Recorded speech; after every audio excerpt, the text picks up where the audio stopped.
Boa tarde, pessoal. Estou em mais uma entrevista do Projeto Política e Cidadania. Hoje estou entrevistando, né, o candidato, né, o ex-candidato eleito, né, agora vereador, né, do município de Sorocaba. E eu gostaria que ele estivesse iniciando, né, com uma breve apresentação, né, sobre a trajetória dele. Janaína, primeiramente queria agradecer a oportunidade, pelo espaço, parabenizar pelo projeto, acho muito bacana, levar informação para a população, super importante. Agradeço a todos que vão acompanhar a nossa live, né, e depois a gravação. E muito obrigado a todos. E meu nome é Heitor Moreira, né, sou vereador eleito, ainda vou assumir em janeiro, né, não tomei posse ainda, mas nós tivemos a oportunidade, graças a 2.866 votos, durante esse pleito, ser eleito, né? Meu nome é Heitor Moreira, mas há 8 anos sou ativista político, autor de várias representações do Ministério Público, na Polícia Federal, de várias denúncias, né, de diversas temáticas. Derrubamos diversas leis municipais e estaduais que prejudicam comerciantes, empreendedores, o livre mercado, a liberdade econômica, como, por exemplo, no ano de 2015, derrubamos a lei que proibiu o transporte por aplicativo na cidade de Sorocaba, garantindo, assim, o funcionamento do Uber, do 99, e o emprego dos motoristas por aplicativo, além de derrubar diversas outras regulamentações. Além disso, mesmo não sendo vereador, durante 8 anos apresentei diversos projetos de lei, como Seguro Anticorrupção, projeto de lei que multa vereador que falta durante a sessão, e diversos outros projetos de lei, 2 PLs de liberdade econômica, né, e vários do tipo. Né? Então, também fui coordenador do Movimento Brasil Livre, né, o MBL, onde nós organizamos várias manifestações, inclusive 2 delas sendo as maiores da cidade de Sorocaba, como a de 15 de março, que levou 35 mil pessoas às ruas, e a do dia 15 de março, que levou 15 de março de 2015, e dia 16 de março de 2016, que levou 25 mil pessoas para as ruas. Muito interessante, né? Muito bom estar conhecendo um pouco da trajetória, né, do vereador. E eu gostaria de perguntar também em relação às suas motivações, né, para se candidatar a vereador no município de Sorocaba. Olha, as motivações são diversas, né? A primeira delas, eu decidi sair candidato, embora seja ativista há 8 anos, eu nunca tive pretensão de sair candidato. Essa pretensão, praticamente, ela se concretizou em maio de 2019, por que eu tive essa vontade? Porque eu apresentei, como eu disse, vários projetos de lei durante esses 8 anos, e muito deles, e 9, só no ano de 2019, e a gente tinha muita dificuldade de um vereador topar protocolar esses projetos. E fora isso, em Sorocaba, praticamente quase toda a sessão passa algum projeto de lei que prejudica a liberdade econômica, cria uma regulamentação, prejudica algum comerciante, e isso fere muito a minha ideologia, né, o liberalismo, né, e isso acaba, quanto menos liberdade econômica a cidade tem, menos investimento ela vai receber, mais difícil fica empreender na cidade de Sorocaba. A gente vê isso que ao longo desses anos a cidade veio perdendo várias empresas, várias indústrias, e enquanto, por exemplo, a cidade de Extrema, em Minas Gerais, que tem uma liberdade econômica já mais alta que Sorocaba, vem atraindo investidores, né, empresas que se instalam ali, geram empregos diretos, e acabam beneficiando toda uma cadeia, né, de trabalhadores, né, a economia como uma engrenagem, né, um setor, uma indústria ali acaba girando, o setor secundário, que é o setor industrial, acaba girando o terciário, que é serviços, comércio, né, acaba beneficiando outros trabalhadores, e isso acaba gerando riqueza para a cidade, fazendo a cidade prosperar. Então, essa questão me motivou a sair candidato, né? Até porque também anteriormente eu apoiei um candidato, vereador foi eleito, e ele não protocolou nenhum dos nossos, assim, 90% dos projetos que a gente queria que ele protocolasse, ele não protocolou. E isso me motivou muito a querer, sabe aquela questão, faça você mesmo? Foi essa questão que motivou a sair candidato a vereador, né? Porque nós saímos com um pleito muito difícil, né? E, graças a Deus, com muito trabalho, graças às pessoas que acreditaram em nossas ideias, na nossa história, nós atingimos o resultado. Voltando, né, para essa questão da função, né, do vereador, é algo que eu sempre procuro estar abordando, né, nesse projeto. Qual seria exatamente a função, né, do vereador?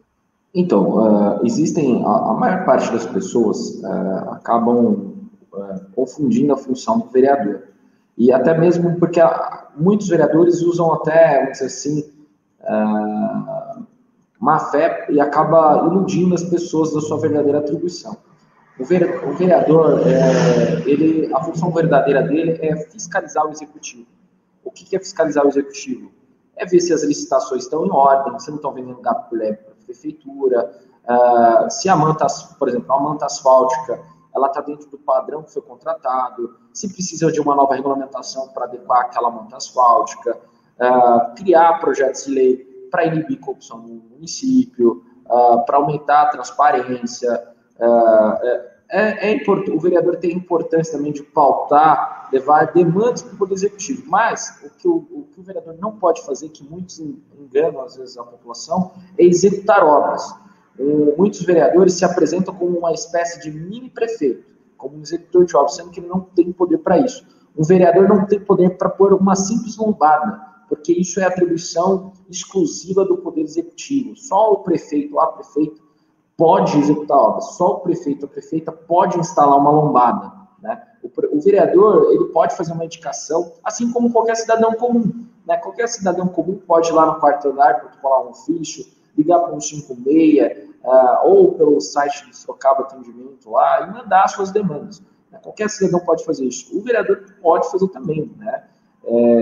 Pode ter essa parte de seladoria, mas o foco principal é exclusivamente fiscalizar o executivo, fazer projetos de lei que não onerem o município, ou seja, que não gerem gasto no município, porque qualquer atividade que gere gasto no município é basicamente, exclusivamente do executivo, do prefeito, da prefeita, né? Então, mas o papel de fiscalização tem um papel muito importante, né, na cidade, tanto para constatar e levantar irregularidades, né, que muitas vezes nem o Poder Executivo sabe. Por exemplo, um médico que bate ponto e não vai trabalhar num BS ou num PA, alguma empresa que contratou algum determinado equipamento e foi entregue outro inferior, obras públicas mal feitas, né, serviços mal executados. Então, o vereador ele tem uma atribuição importantíssima nessa fiscalização, né? E por isso é importante o trabalho do legislativo, fiscalizar o executivo. Agora, se fosse para um vereador executar a obra, não fazia sentido ter dois cargos, né? Por isso que o nome do prefeito chama poder executivo, da palavra executar, né? E o legislativo de legislar, de fiscalizar, né? Eu sempre gostei, né, de abordar, né, essa questão, porque a população, muitas vezes, não tem o entendimento correto sobre a função, né? Tanto do poder legislativo quanto do executivo, né? Então, eu sempre quis deixar essa questão, assim, que ficasse claro, né, para a população entender.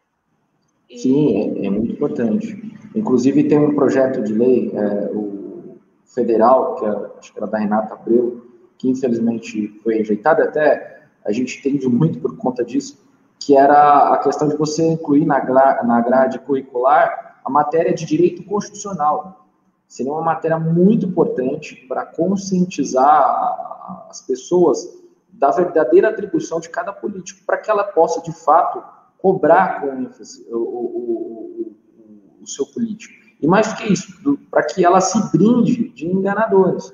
O que a gente mais tem é enganador. Por exemplo, nessa eleição de 2020, era muito comum você ver vereador prometendo, por exemplo, hospital animal. Ele não estava falando nem que ia intermediar com o executivo, ele estava colocando como executor. Ou seja, claramente, e vereador de mandato. Ou seja, claro, ele sabe que aquilo é inconstitucional, mas claramente está enganando a população. Eu mesmo, durante a eleição, eu perdi um voto, que uma senhora chegou, olha, o que você vai fazer causa animal? Eu peguei e falei, meus projetos, de fato, eram constitucionais dentro da atribuição, né? Inclusive, quem quiser conhecer nossas propostas, a gente vai começar a executá-las a partir de 1 de janeiro, está no nosso site, itamoreira.com.br.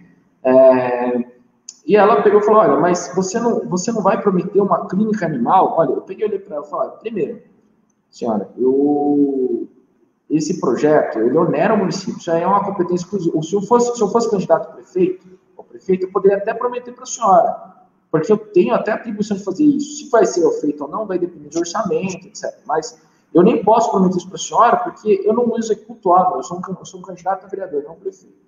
Essa senhora ficou muito brava comigo, falando, não, então eu não vou votar em você está com má vontade. E eu falei, não, senhora, não estou com má vontade. Aí ela pegou um folheto de um vereador, né, um vereador, inclusive, de mandato, que ele estava, a recandidatura, ia lá, dizia exatamente isso, né, que, falando que ele ia fazer uma clínica animal, né, um hospital animal, público, né, que ele não pode fazer, falando que ia fazer uma ambulância animal, um SAMU animal, sendo que esse serviço também ele não poderia fazer um projeto desse, e já existe na cidade de Sorocaba, por mais que seja precário, né? E ainda colocando lá que ia fazer uma escola técnica. Então, são claros indícios ali que está cometendo um estelionato eleitoral gravíssimo, né? E muitas pessoas acabam caindo, infelizmente, por falta de conhecimento. Sim. Entrando, né, também nessa questão que se relaciona mais com a população, né? Como vereador, né, eleito, quais as principais necessidades que você observa, sim, em relação à população, né, de Sorocaba, no município de Sorocaba? Olha, o serviço público no geral ele não funciona bem na cidade, né? Temos muitos funcionários públicos super competentes, mas temos vários gargalos aí, falta de informatização na cidade de Sorocaba, né?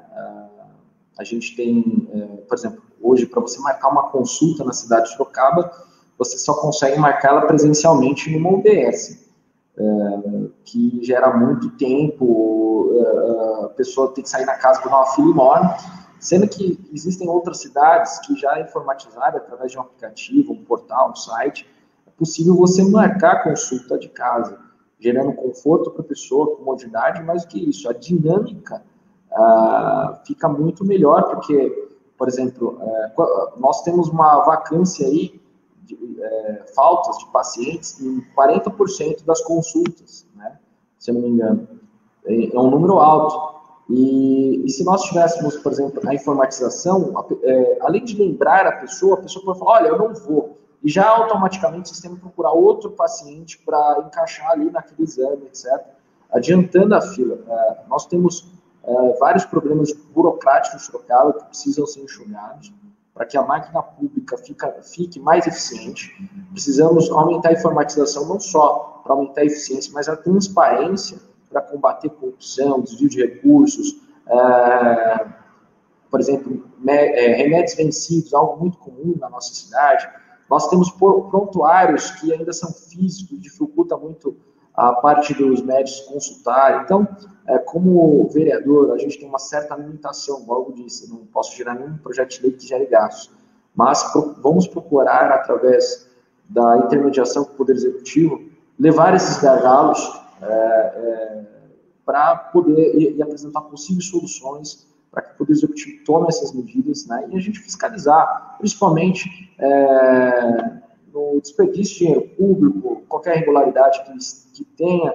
Então, a gente quer deixar tudo o mais correto possível, o mais eficiente, para que a população seja atendida. Porque se a gente deixa o serviço público mais eficiente, economiza dinheiro público, as coisas vão funcionando melhor. Nós não vamos salvar a pátria de um dia para o outro, durante um mandato, mas a gente pode melhorar muito e durante os anos, melhorando cada vez mais, pelo menos apontando o caminho de melhoria para que o serviço público venha melhorando na cidade de Sorocaba. Sim, em relação às pautas, né, realmente como vereador, né, em 2021, como será desenvolvido, né, isso agora, né, no próximo ano? Olha, cada vereador ele tem uma pauta específica, né? Ou as suas pautas. Eu vou me pautar em todos os assuntos possíveis, mas a minha principal bandeira vai ser liberdade econômica. Né? Tenho vários projetos de lei para reforçar esse, inclusive, mesmo antes de ser vereador, já apresentei 2 PLs, a gente está vindo com várias coisas, como direito do empreendedor. Vamos fazer uma grande desregulamentação, vamos fazer um revogaço de leis inúteis que atrapalham empreendedores na cidade de Sorocaba, vamos tentar aumentar o índice de liberdade econômica na cidade. Quando eu falo aumentar o índice de liberdade econômica, eu estou dizendo que a gente vai fazer uma linguagem mais popular, mais clara, a gente vai melhorar as condições de empreender na nossa cidade, fazer com que o pequeno empreendedor ele tenha mais espaço para respirar, sem o sufoco do Estado, ali no caso da prefeitura, sufocando ele, para que ele possa empreender e criar um solo mais fértil, para que aquela pequena empresa possa crescer e cada vez mais, ter uma facilidade. Não só os que já estão aqui pré-estabelecidos, que a gente vai cuidar com o mais carinho possível, mas também atrair outros investimentos, fazer a nossa cidade voltar a ser a nossa Manchester paulista, né? Um coração pulsante de empreendedorismo, né? Para mostrar que a nossa cidade ela é exemplo, é um modelo. Então, eu vou bater bastante nessa pauta de liberdade econômica. Ela também está muito atrelada no combate à corrupção, porque as regulamentações ela beneficiam reservas de mercado, monopólios, cartéis. Então, nós vamos para cima disso. Vamos, por exemplo, brigar pela legalização do transporte coletivo por aplicativo.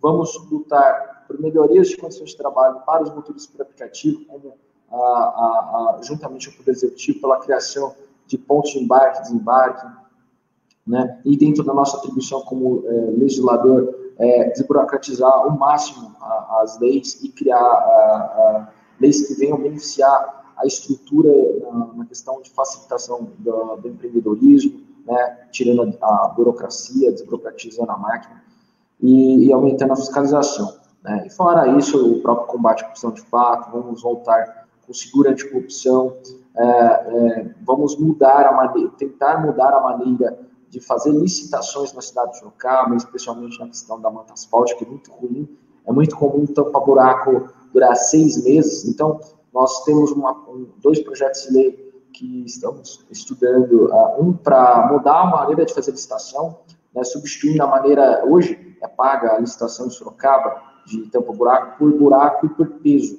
Nós queremos mudar por concessão territorial, né, um modelo que vem dando resultados, né, porque você faz com que aquela empresa ela queira que o asfalto dure 10, 20 anos, né, não 6 meses, né, porque senão ela vai tomar prejuízo. E também mexer na questão da merenda, né, a gente tem um problema grave na merenda, isso no próprio Ministério Público. Então a gente quer mudar essas maneiras de fazer licitação na cidade de Sorocaba, para deixar mais transparente, combater de fato a corrupção. O seguro anticorrupção, ele faz com a nossa cidade, por exemplo, todo mundo lembra aqui no ano de 2012, 2013, das 57 obras inacabadas, que passou até no CQC, na Band, né?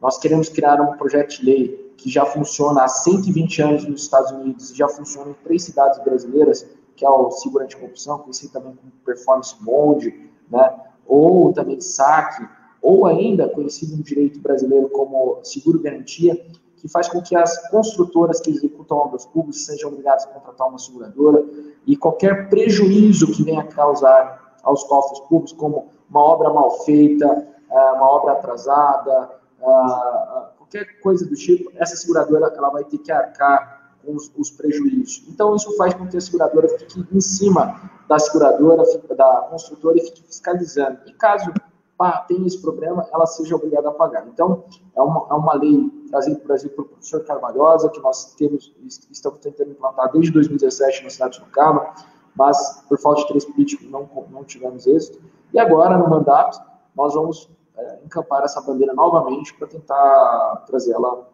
transformar ela de fato uma lei na cidade de Sorocaba. Então, em relação à questão relacionada à pandemia, né, realmente tem dificultado muitas coisas. Várias coisas têm ficado paradas e tem dificultado a vida da população. Em relação aos projetos a pandemia ela pode dificultar também a aprovação de projetos em prol da população? Acredito que sim, até porque não só do poder legislativo, mas principalmente do poder executivo. A gente vai ter uma queda na receita de pelo menos 30%. A prioridade numa pandemia sempre vai ser a saúde, porém também vale ressaltar a questão da própria economia. Não adianta viver num mundo utópico, onde você quer fechar todos os estabelecimentos comerciais, achando que isso vai inibir uma pandemia. Isso não vai. Nós não sabemos quando, de fato, vamos ter uma vacinação 100% da população. Então, a pandemia ela começa a se tornar algo do nosso cotidiano, algo que pode durar aí mais um ano, 2, nem sabe. Então, nós devemos, com todo o cuidado do mundo, eu acho que cuidados de higiene, etc., principalmente as pessoas do grupo de risco, se puderem ficar em casa, as empresas, etc., deixarem essas pessoas em casa, mas eu acho que os demais têm que tentar voltar à normalidade, porque eu acompanhei esse processo todo, nós vimos vários comerciantes e lojas indo à falência, né? E isso vai gerar outros problemas. Não adianta salvarmos vidas, assim, toda a vida é importante. Uma vida não tem preço, mas você criar projetos que, por exemplo, fecham um estabelecimento comercial e a pessoa vai à falência e depois fica sem fonte de renda, ela e os seus empregados, é muito complexo. Você salvou ela da pandemia, mas não salvou ela da fome, não salvou ela de outros problemas sociais que podem levar à morte também. Inclusive, a falta de remédios, de medicamentos, né? A gente sabe que o SUS ele é sucateado, muitas pessoas têm que comprar remédios do próprio bolso, porque o SUS não tem. Se depender do SUS, as pessoas vão morrer. Então, se as pessoas estão sem renda, e outra coisa também, a partir do momento que você vai destruindo a economia, o próprio dinheiro dos recursos públicos vão diminuindo, porque a arrecadação está diminuindo. Além disso, você começa, por exemplo, aquela pessoa que antes tinha um convênio, mas ela foi mandada embora, ou ela faliu, ela não vai ter mais dinheiro para pagar o convênio, então ela vai ficar dependente do SUS. Você vai sobrecarregando ainda mais o sistema e vai deixando ele pior, né? Então, a mortalidade vai aumentando. Então, eu acredito que, e até mesmo a gente tem uma certa hipocrisia, né? Nós tivemos as eleições e parecia que o vírus tirou férias por conta da eleição. Não, a pandemia continuou. Né? As eleições não foram adiadas, né? Fingiram o poder público, tanto aí eu falo da questão do próprio STF, da Justiça Eleitoral, né? Nosso Congresso Nacional, parece que não viu que a pandemia continuou durante as eleições. Eles simplesmente esqueceram da pandemia, né? E agora, nós vemos o nosso governador Dória, num ato extremamente de hipocrisia, voltar para a fase amarela o estado de São Paulo, né? Já dificultando o funcionamento, reduzindo o funcionamento, sendo que eu acho que é um absurdo, né? Até porque essa questão de você restringir, diminuir o tempo de horário, você aumenta a aglomeração nos estabelecimentos, aumentando o risco de contaminação, né? Vários outros lugares, cientificamente, até os comércios estão abrindo mais tempo do que o normal, para que os clientes possam ter mais horários para poderem ir, né? Ou seja, os clientes vão distribuir. Eu posso falar isso tranquilamente, porque aqui nós fizemos um levantamento e até tentei fazer uma representação do Ministério Público contra o decreto estadual, que foi indeferido pela promotora Palma, o que nós demonstramos através de uma ferramenta do Google. O Google ele tem uma ferramenta que, quando você entra no comércio, ele pega os horários de pico daquele comércio. Então, ele mostra ali, em forma de gráfico, o horário que tem mais fluxo ou menos fluxo. Então, ele faz um gráfico. Então, nós pegamos uma loja do centro de Sorocaba, no caso, a de Manos, e nós comparamos o período dela com o horário de funcionamento normal. Nós vimos as pessoas distribuídas ali, de uma maneira mais bem distribuída, né, com a menor aglomeração possível, e com a restrição das 4 horas. Nós vimos um crescimento nos gráficos, né? Ou seja, aumentava a aglomeração. Então, eu acredito que nós temos uma politicagem muito grande nessa questão, falta de ciência absurda, né? Porque a diferença de domingo para uma segunda, para você cair, acabou a eleição, volta para a fase amarela. Não tem estudo científico nenhum, assim, não estou desprezando a pandemia mata, perdi vários amigos, como o meu amigo Sérgio Cury Maluf, que morreu dessa doença maldita, né? Mas o que estou dizendo é que existe muita politicagem, existe muita falta de questões de políticas públicas baseadas na ciência que combatam essa doença de fato. Nós podemos olhar para o Vietnã e para a Coreia do Sul, que tiveram um êxito muito maior que o Brasil. Por exemplo, o Vietnã é um país muito mais pobre que o Brasil, mas teve um êxito muito maior no combate à doença, né, no caso da Covid. Tudo bem que eles tiveram experiências anteriores com a SARS, né, em anos anteriores, mas foram muito mais eficientes que nós. Eles investiram em barreiras sanitárias que de fato funcionavam, eles investiram na questão de testes rápidos e no isolamento dos infectados. Aqui no Brasil, não. Aqui nós vivemos um país onde as pessoas moram em 2 cômodos, 1 cômodo, e você manda um contaminado, por mais que ele esteja bem, assim, manda o cara para casa e ele acaba contaminando todo mundo da família, o pessoal da família já contamina o vizinho, contamina o pessoal do mercadinho, e você não tem um controle da doença, né? Então, o que deixa claro, né, nessa questão toda, a falta de despreparo do poder público no Brasil em combate à Covid-19. Nós focamos muito em politicagem, em poucas, alguns querendo dar lockdown, parar tudo, vivendo uma surrealidade para quebrar a economia,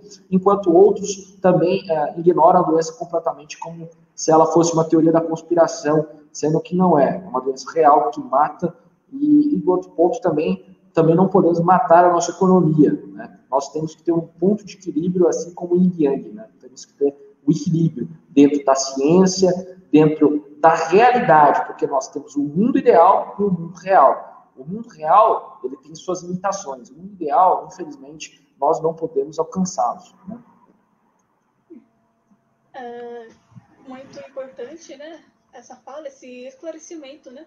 Sobre a questão, né, da pandemia e a economia são coisas que se deve, né, ter todo um trabalho, uma percepção realmente muito concreta, né, do assunto, e é algo que a população realmente é afetada, principalmente em relação à questão da pandemia, porque ela trouxe com ela vários empecilhos, inclusive econômicos, né? Sim. E não está relacionado somente à saúde, né? Ela é uma coisa muito mais ampla, né? Sim, muitas pessoas não entendem, acham que dinheiro cai de árvore e que o Estado... Existe uma coisa que as pessoas têm que entender, não existe almoço grátis. O governo, qualquer governo municipal, estadual, federal, ele é bancado pelos impostos do contribuinte. Se o contribuinte, quanto maior a carga tributária, maior é o peso sobre as costas do trabalhador, né, e do empreendedor no geral. Todos aqueles que trabalham vão pagar o pato. Então, nós devemos saber que os recursos são limitados, né? Não existe dinheiro infinito, não tem como você sair emitindo nota, imprimindo dinheiro ilimitadamente, infinitamente, que isso vai acabar acabando com o valor do dinheiro, né? Vai causar uma inflação e o dinheiro vai perder o seu valor, né? Então, nós temos que compreender isso, compreender que economia também é saúde. Se nós não tivermos dinheiro para financiar o sistema público de saúde, que já é precário, vai ficar mais precário ainda, vai morrer muito mais pessoas, não só da Covid, da pandemia, que é uma doença séria, uma doença que mata, mas vão morrer pessoas de outras doenças, porque a partir do momento que faltar recursos públicos, você não vai ter dinheiro para pagar o funcionalismo, muitas pessoas vão fazer greve, não vão trabalhar, não vai ter dinheiro para comprar suprimentos hospitalares, não vai ter dinheiro para comprar remédio. Então, a gente começa a entrar num loop altamente destrutivo.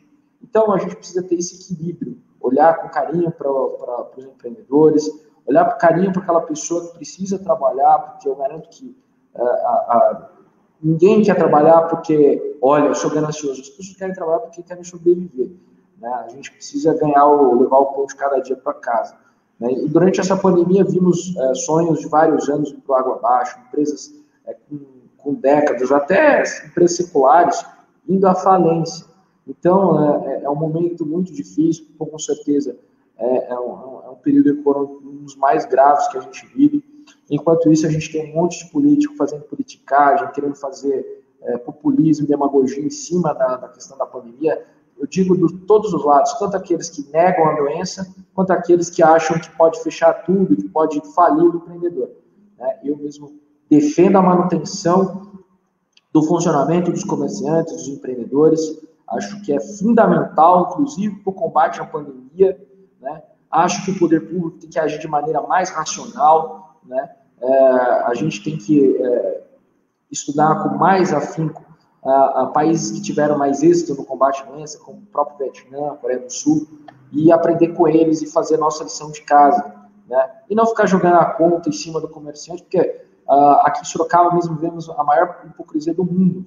Tivemos o fechamento dos comerciantes, que muitos foram à falência, mas o baile funks e os proibidões que tinham aglomerações assim absurdas, a gente não via a ação do poder público, não tinha o mesmo êxito. Então era muito mais fácil você pegar um cidadão pacífico, pagador de impostos, que é um comerciante, você fechar ele, muitas vezes acabar com o sonho dele, ou fazer ele trabalhar de maneira clandestina, porque eu garanto para você que 99% dos comerciantes funcionaram durante a pandemia, seja de maneira irregular, e não dá para julgar eles, porque se eles não funcionassem, eles morreriam de fome.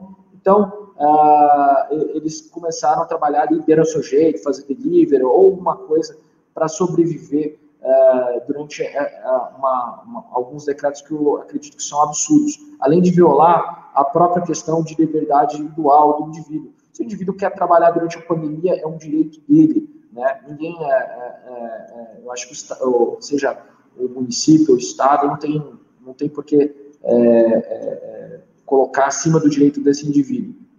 E isso é ditadura. Sim, é algo muito importante, esse esclarecimento, até porque nós também não podemos negar a realidade da pandemia, Sabemos que é um problema sério, uma doença séria. Infelizmente, tem ocorrido muitas mortes, Sem dúvida. Muitas pessoas têm conseguido ficar em casa, mas outras, infelizmente, não podem, E a gente tem que entender essa realidade, a situação de cada um, E, infelizmente, a pandemia ela tem trazido algumas coisas que talvez não tivesse ficado tão evidentes, antes da pandemia. No caso, essa questão da diferença, social, a desigualdade social, no Brasil tem ficado cada dia mais evidente na pandemia. E um outro ponto que eu queria estar tratando, que é algo que eu sempre tive um questionamento sobre isso em relação o próprio liberalismo econômico, A gente que suas pautas são voltadas para o liberalismo econômico e em relação à política partidária, muitas vezes ela tem um certo... ela não concorda muito com o liberalismo econômico, muitas vezes. E por que isso ocorre? Olha, o liberalismo, existem várias correntes, O liberalismo clássico, a escola clássica, a escola de Chicago, a escola austríaca, o ordoliberalismo, o social-liberalismo. Então, tem várias correntes, várias maneiras de pensar.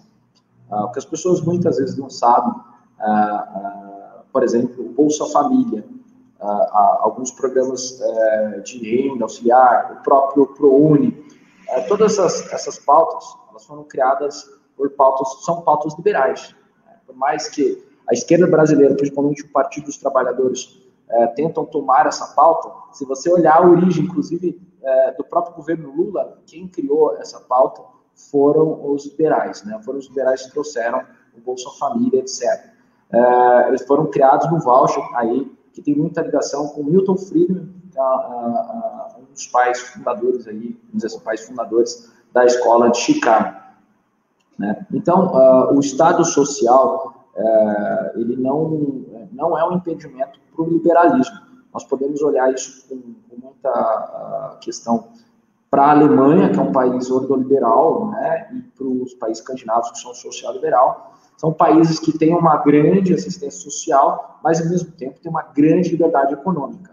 A Alemanha foi um dos poucos países, e os países escandinavos, a Alemanha conseguiu manter sua indústria na Alemanha, né? Ela tem leis trabalhistas muito mais flexíveis do que outros países europeus, por exemplo. Ela tem leis trabalhistas muito mais flexíveis que os espanhóis, os portugueses, os gregos, né? E italianos.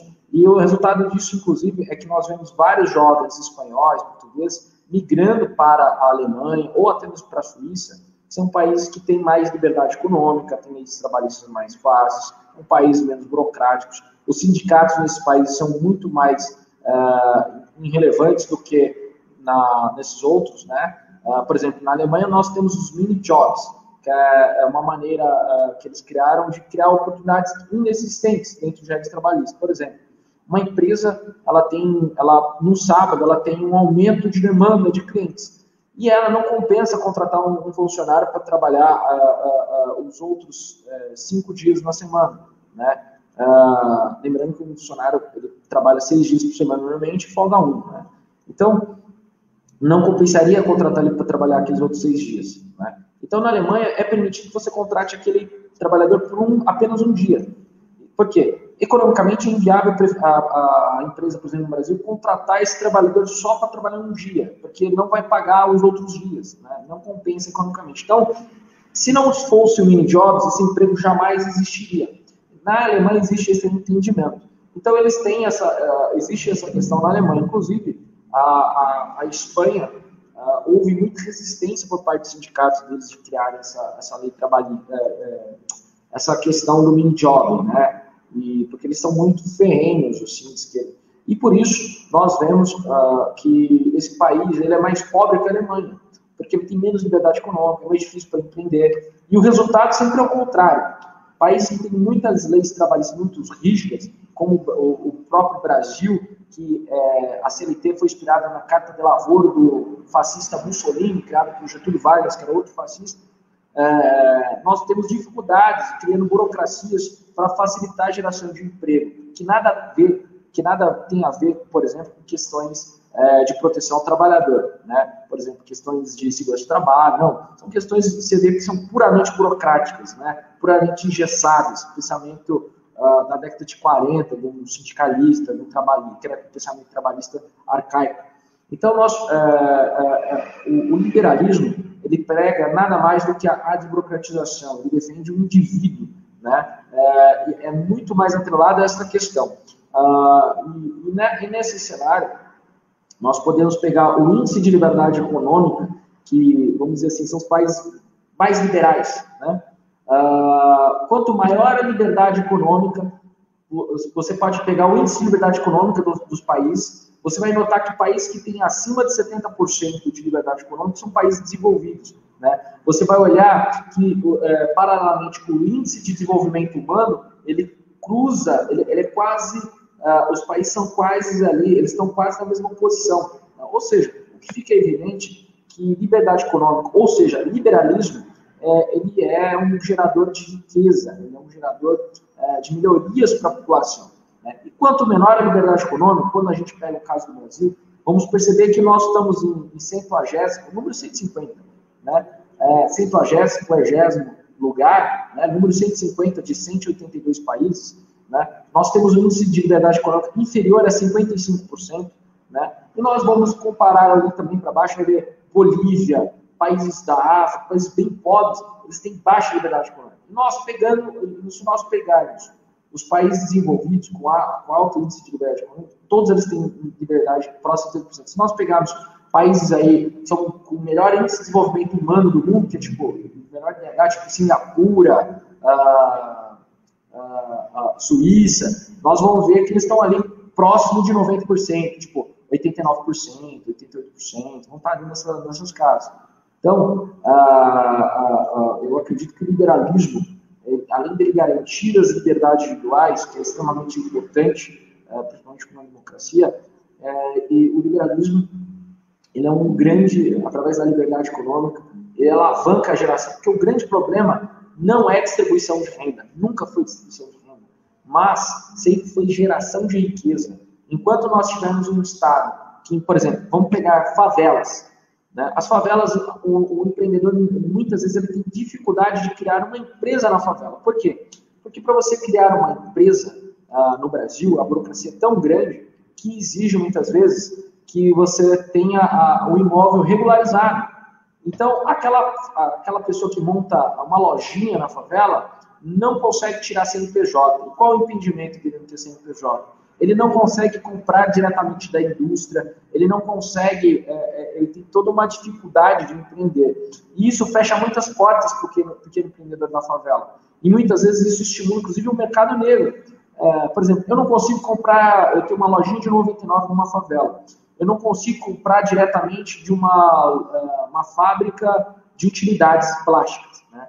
Eu não consigo comprar direto, né? Eu não consigo comprar um brinquedo direto de uma fábrica brasileira. O que eu vou fazer? Eu vou comprar pirata, vou comprar coisas do produto do Paraguai, porque é clandestino, eu não consigo comprar mesmo, não consigo comprar coisas, porque o Estado impediu que eu não tenha CNPJ, e assim eu não consigo comprar direto dos fornecedores. Então, o próprio Estado, a própria burocracia, a falta de liberdade econômica sufoca os mais pobres. Ela garante reservas de mercados para os mais ricos. Por exemplo, por que um pequeno empreendedor ele não pode comprar um ônibus e fazer linha? Porque só 2 empresas de ônibus na cidade de Sorocaba fazem o transporte público na cidade? Porque só elas podem explorar essa atividade? Porque outras pessoas não podem? Então, o grande problema no Brasil é a falta de liberdade econômica, é o excesso de Estado. O liberalismo ele só defende menos Estado e mais geração de riqueza. E mais indivíduo. Aqui ficou esclarecido, né, sobre o que é realmente o liberalismo econômico, né? Os objetivos, né, do liberalismo econômico, que está mais voltado à geração de rendas, né? Sim. E em relação à eleição mesmo, né? Como foi a experiência de ser um candidato, né? Tipo, que ganhou uma eleição, foi eleito vereador, sem usar dinheiro público. Como foi essa experiência? Foi difícil, né? Foi difícil, não só, nós não apenas não usamos dinheiro público, como também tivemos uma campanha bem enxuta. Eu acho que nós gastamos 12, 15 mil reais, eu não lembro exatamente, está na nossa prestação de conta certinho, mas boa parte dos nossos recursos foram obtidos através de doações, ou seja, tivemos dificuldade em conseguir doações, né? As pessoas acompanharam o nosso trabalho, mas não foi fácil. Para você ter ideia, a minha campanha, boa parte dela foi feita com 2 pessoas, né? Eu e um amigo Álvaro, depois foram incorporando outros amigos, né? Outros amigos voluntários foram ajudando na campanha, mas era uma campanha que no máximo, aí no final, no auge, tinha 5 pessoas panfletando no semáforo, e eu mesmo, que era candidato, panfletando. Foi uma campanha muito difícil comparada com outros candidatos que tinham estruturas assim absurdas, né? Teve candidato vereador que teve mais de 100 mil reais em fundo eleitoral, e você via com mais de 100 pessoas panfletando, ou 50 pessoas. Então, a desigualdade de coisa foi muito grande.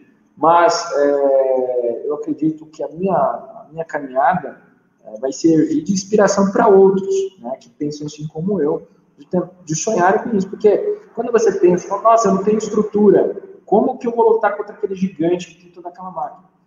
Você tem que ter muita fé em Deus, fé em você, fé nas pessoas que estão acreditando em você, honrar, logicamente, aquilo que você está falando, pregando, né? E, logicamente, outra coisa, não deixar para trabalhar apenas na eleição, fazer algo antes para você mostrar para as pessoas, olha, eu não preciso nem de um mandato para fazer as coisas que eu sempre busquei, né? Mesmo não tendo pretensão política antes, mas quando tive essa pretensão, como eu disse anteriormente, em maio do ano passado, eu simplesmente mostrei o que eu já tinha feito. E isso me ajudou muito a levantar meu nome, né? Olha, eu sou o cara que derrubou a lei que proibiu o Uber, eu sou o cara que derrubou a lei e tal, eu sou o cara que apresentou o seguro anticorrupção. Então, eu sou autor de várias leis do Ministério Público e da Polícia Federal, eu tenho uma ação que pode aumentar o efetivo policial de Sorocaba. Então, essas questões me ajudaram muito, né? Então, e o esforço também. Não foi uma campanha fácil, eu perdi 23 quilos durante a caminhada, tudo bem que eu fiz uma promessa muito louca de não comer carne nem massa durante a eleição. Eu sou católico, fiz essa promessa e já cumpri, né? Mas eu acordava às 5 horas da manhã, 8 horas da manhã já estava na rua, e muitas vezes saía da rua 1 hora, 2 horas da manhã trabalhando, panfletando semáforos, panfletando casas, abordando pessoas, conversando com pessoas, né?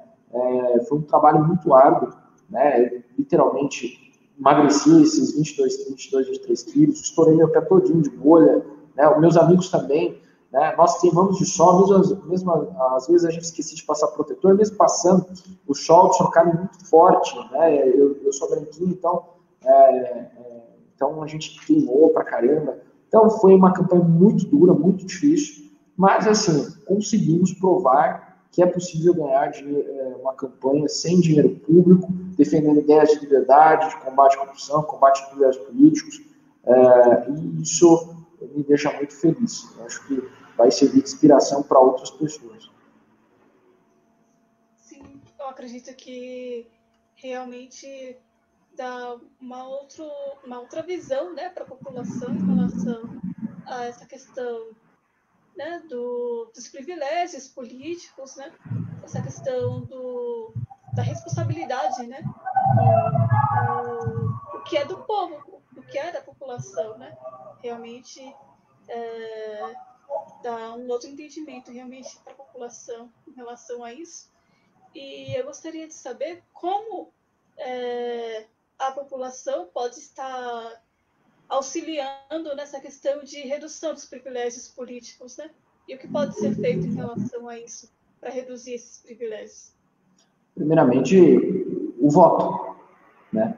Você não vai mudar nada se você vota nos mesmos, ou pelo menos naqueles que defendem, que não estão nem aí para isso. O grande problema é que a maior parte da população, nós temos vários votos. Eu mesmo sou contra o voto obrigatório, mas eu acho que o dever de cidadania aí é uma questão de consciência, né? Não deveria ser obrigatório, mas as pessoas deveriam votar. Muitas pessoas deixaram de votar. E quando você deixa de votar, o cidadão comum, você abre ala para as corporações. As corporações elegem representantes. Um sindicato X, um vereador vai ser eleito para representar exclusivamente aquela categoria, ou um grupo econômico, ou alguma questão. Então, esse vereador tem interesses próprios em pautas específicas. Ele está nem aí para a opinião pública, né?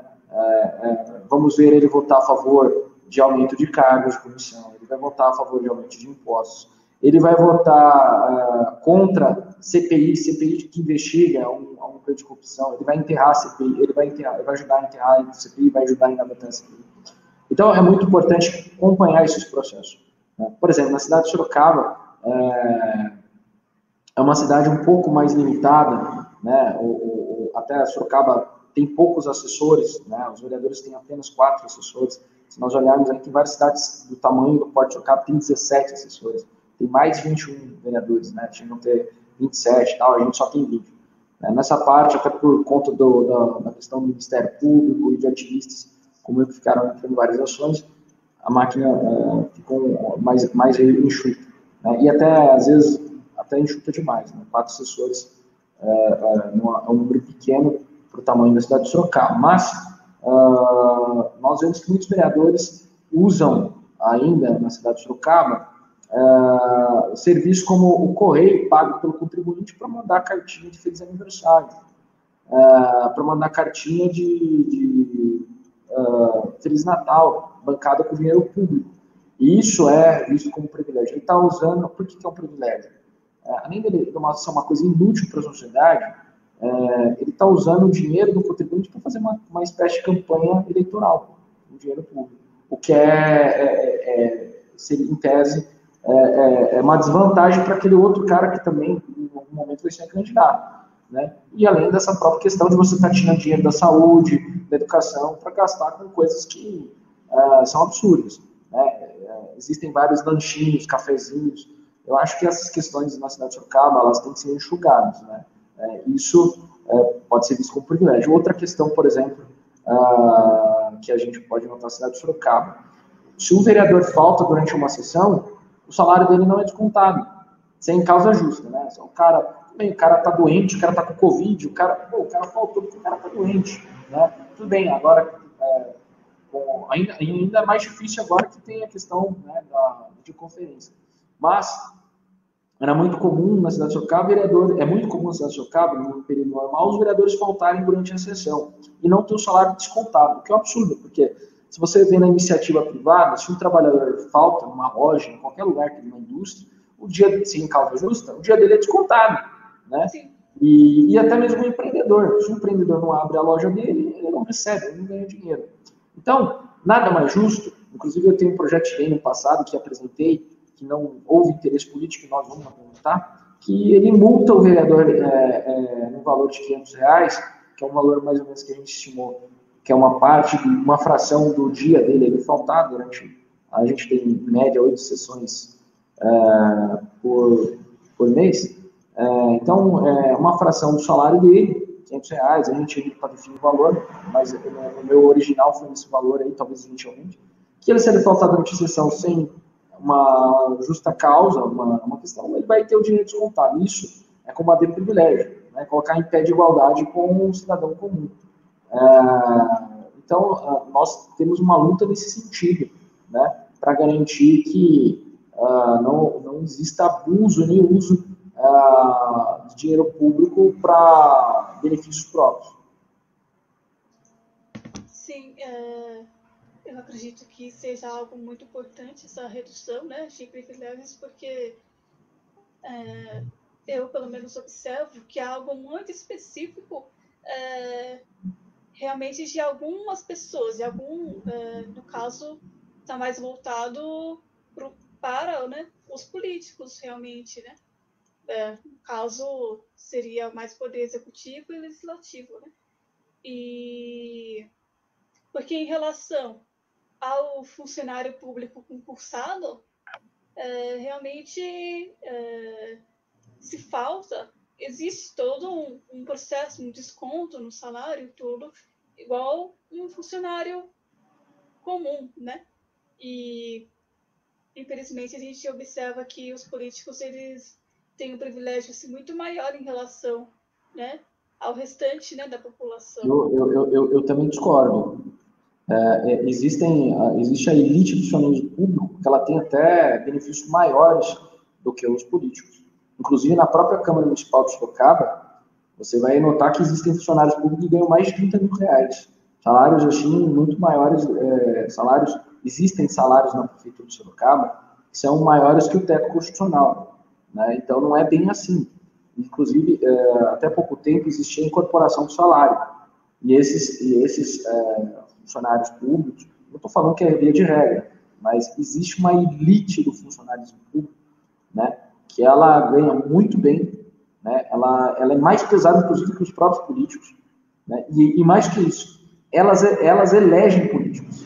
Os políticos são meramente funcionários dessas corporações, né? Quando eu falei para você que existiam corporações, eu estou dizendo para você que existiam, inclusive, vereadores, não vou citar nome, mas talvez alguns vão saber, que pegavam funcionários públicos, promoviam eles incorporavam, a incorporação do salário acabou em Sorocaba porque estava no limite. 52%, mais ou menos, do orçamento da cidade vai para o funcionalismo público, ou seja, você vê o peso, né? E quando você olha, a maior parte desses funcionários públicos que têm alto salário não são do operacional, não é o professor, não é o guarda municipal, é alguém ali que ele pode até ser, que ele foi sendo promovido, ele virou diretor de área, ele pegou um cargo ali, incorporou o salário, foi incorporando o salário, e o salário deles ficaram gigantes, né? Esses são esses caras de 30, 40, 20 e poucos mil, né? Ganham muito mais que o político e tal, o prefeito, etc.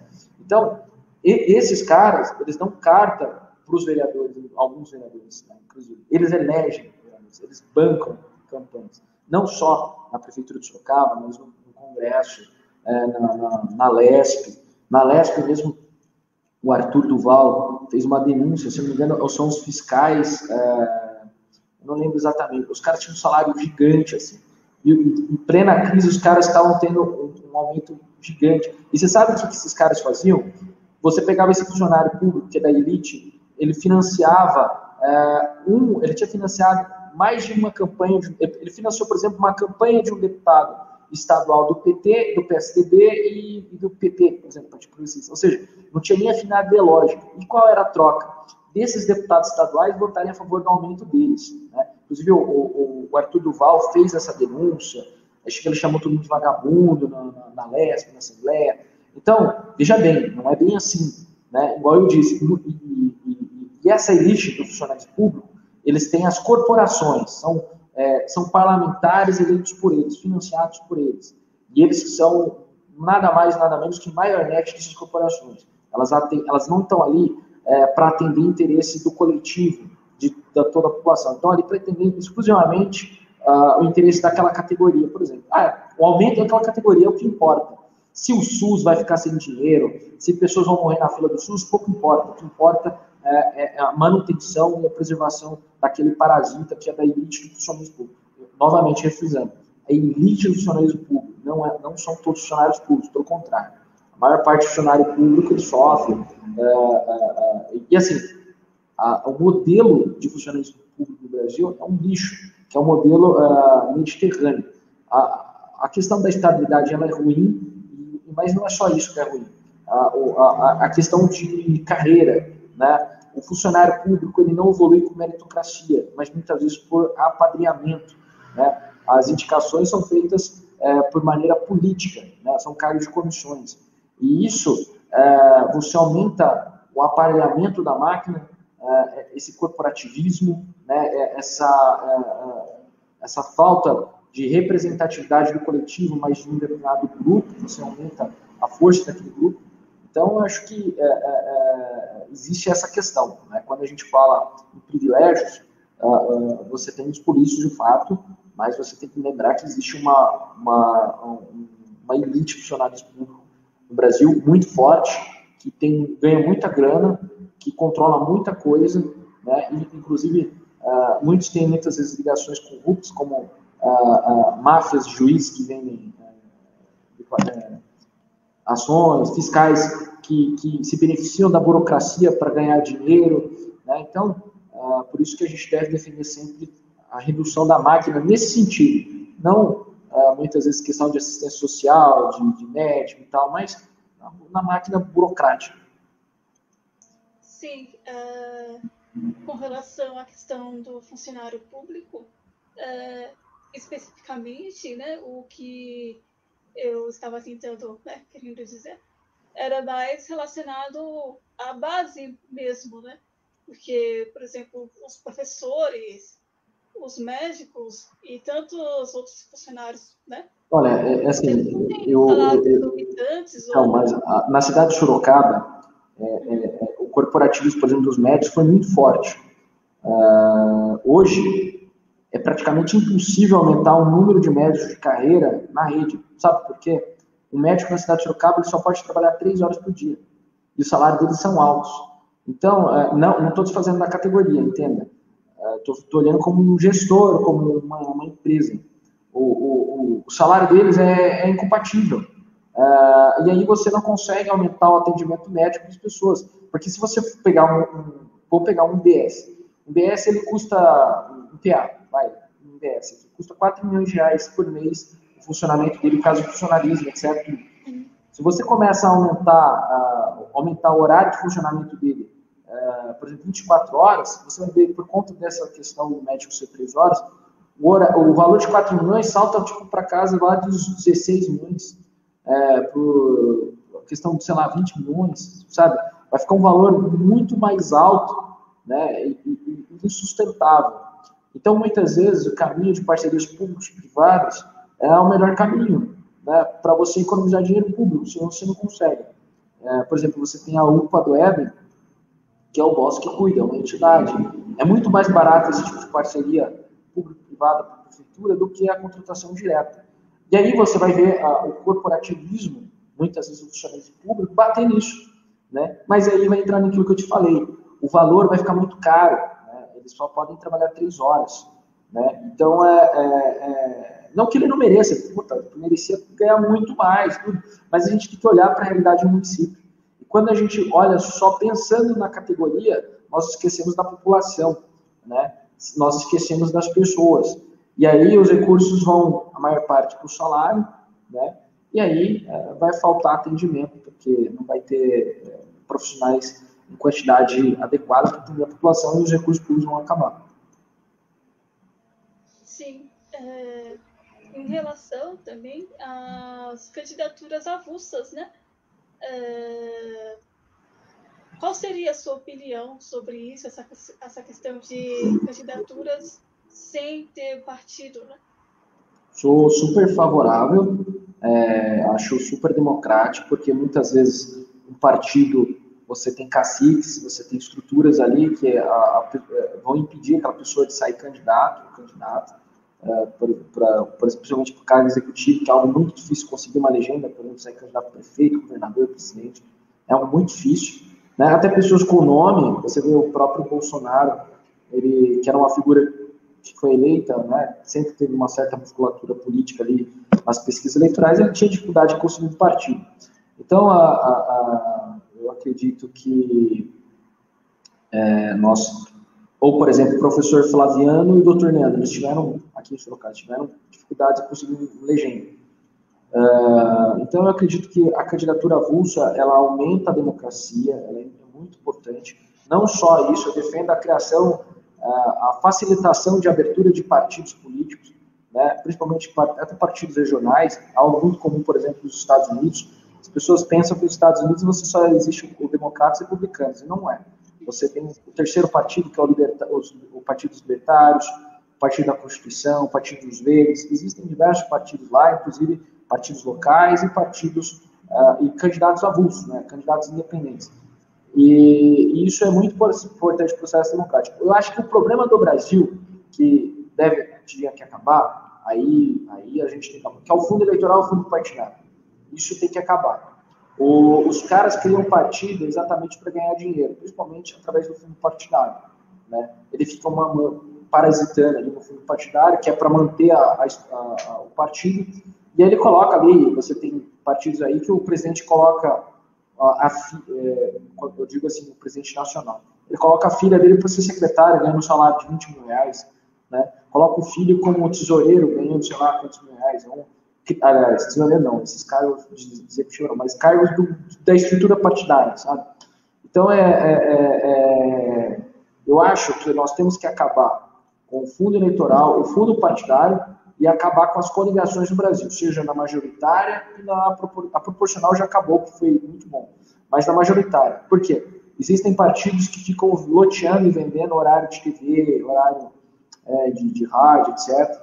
Então, nós temos que acabar com isso. E outra coisa também, eu sou tão radical que defendo o fim do horário da propaganda de TV gratuita. Eu acho que porque existe uma renúncia fiscal aí de 600 milhões de reais, inclusive nessa última eleição eu optei por não utilizar tempo de rádio e TV, né, para economizar dinheiro público.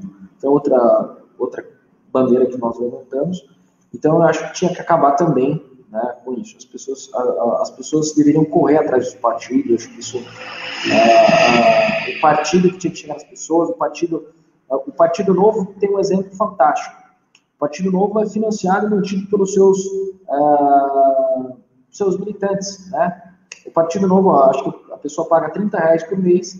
Eu acho que isso é o caminho a ser seguido. O Partido Novo dá uma lição de moral em todos os partidos nesse sentido e mostra também que é possível você eleger governador, prefeito, vereador, sem usar dinheiro público, sem usar fundo eleitoral, fundo partidário, e mostrar que é possível existir partidos sem usar dinheiro público. Né? Acho que essa é a grande lição que o Partido Novo dá para todos. Sim, eu acredito que seja um caminho realmente ideal, né? Essa questão das candidaturas avulsas. Eu acredito que realmente é um benefício para a democracia, né? Consequentemente, para a população, realmente, né? Porque aí eu acredito que há, de certa forma, uma redução também de privilégios com isso. E eu gostaria que você estivesse fazendo as considerações finais agora para finalizar a nossa entrevista. Primeiramente, queria agradecer novamente, Janaína, por toda a oportunidade. Fico muito agradecido de coração pela oportunidade, pelo espaço. Agradeço a todos que acompanharam a nossa live e fico à disposição para receber denúncias, críticas, projetos, ideias que a gente pode sentar para debater. Todo nosso gabinete vai ser o gabinete 5, um gabinete super democrático. Nosso WhatsApp, o código é 15 981 15 5768. Vou repetir o nosso WhatsApp, o telefone, o código é 15 981 15 5768. Nossas redes sociais, tá lá, Ítalo Moreira, ou Facebook, italomoreira.com/Ítalo Moreira SP. Ítalo Moreira SP está no Instagram também. Nossas redes sociais estão à disposição. As pessoas que quiserem contribuir com ideias, com críticas, conversar com a gente, fazer denúncias, nós estamos super abertos. Nossas redes sociais, nosso contato por telefone. Nosso gabinete vai ser o 5, vamos assumir a partir de janeiro. E estamos super abertos. Quem quiser tomar café com a gente, pode marcar com a gente, que a gente vai acontecer. Só dia 12 eu vou pagar uma promessa religiosa, uma promessa atrás da campanha. Eu vou sair de Sorocaba a pé até Aparecida do Norte. Inclusive, era para mim ter ido na primeira semana após o segundo turno, né, na segunda-feira, mas, infelizmente, eu passei mais 60 dias sem comer carne em massa. Isso me deu uma comprometida um pouco na saúde. Agora que eu vou ter que comer carne, estou recuperando e estou me organizando melhor o trajeto. Por isso a gente deu uma certa dieta. Então, dia 12 eu vou essa caminhada, vai demorar uns 10, 12 dias. E após isso, vou estar novamente na cidade. A gente pode tomar café, conversar sobre liberalismo, sobre problemas na cidade, sobre possíveis soluções. Então, a gente sempre fica à disposição. Sim, muito obrigada pela disponibilidade, né?